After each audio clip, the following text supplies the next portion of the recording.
Isang babae, nakahiga. Sino siya? Kilalanin natin siya.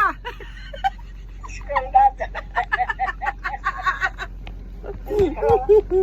School.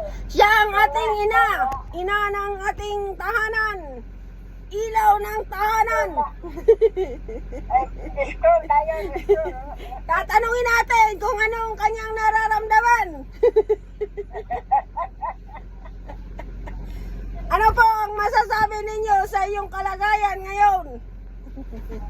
Paano po yung interview? Nasa interview po. Ikaw ang aking ini-interview. Wala akong pera. At walang mamarates dahil busy sila. Ngayon, kung tulog pa kayo o gising na, ay gumising na kayo.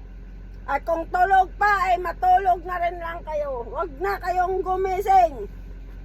Yun lang po ang naghahatid ng magandang balita.